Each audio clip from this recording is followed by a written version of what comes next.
Welcome to the Fear and Greed Afternoon Report for Friday, the 23rd of September, 2022. I'm Sean Aylmer.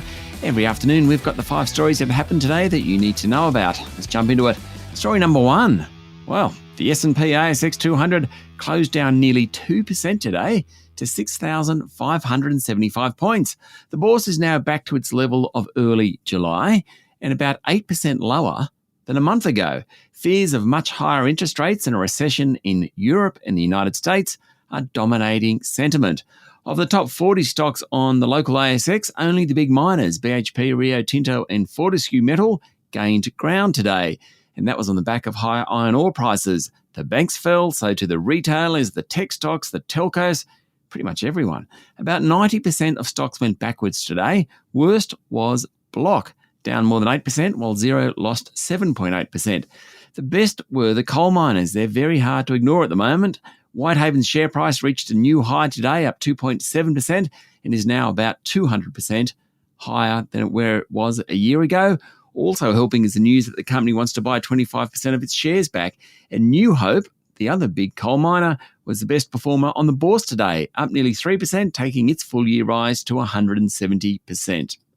Story number 2, Optus CEO Kelly Bayer Rosmarin delivered an emotional apology today following the group's data breach, which could affect nearly 10 million current and former customers. According to media reports, the personal details date back to 2017 and the cyber attacks have links to Europe.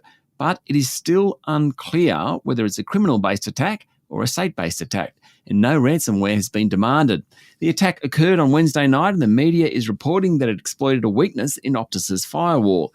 The attack exposed passport, driver's license, and phone numbers, email and home addresses and dates of birth of 2.8 million customers. A further 7 million Optus users had their dates of birth, email addresses, and phone numbers stolen. Story number 3, Foreign Minister Penny Wong met her Chinese counterpart at the United Nations in New York over the past 24 hours, though any progress on ending punitive tariffs imposed by China on Australian goods seems some way away. There's been hope that the two countries could reset relations that deteriorated under the former coalition government. Ms. Wong said the meeting was constructive and she called for further engagement and goodwill on both sides. But she said it's a long road to a more stable relationship. Story number 4, Oz Minerals, which is being pursued by BHP, has given the green light to a $1.7 billion copper nickel mine in remote Western Australia. The massive capital investment in the West Musgrave mine is well ahead of original estimates of $1.1 billion. Oz Minerals is also considering selling a minority stake, possibly to a car or battery manufacturer. BHP bid $8.4 billion for Oz Minerals, but was rejected. There's still plenty of chat about a new bid, though. And finally, story number 5, plenty happening on Wall Street, and it's all about expectations of higher interest rates and the increasing likelihood of the US going into recession. Earlier in the week, the US Federal Reserve lifted official interest rates. Over the past 48 hours, the central banks of the United Kingdom, Norway, South Africa and Switzerland have done the same thing, and investors have suffered.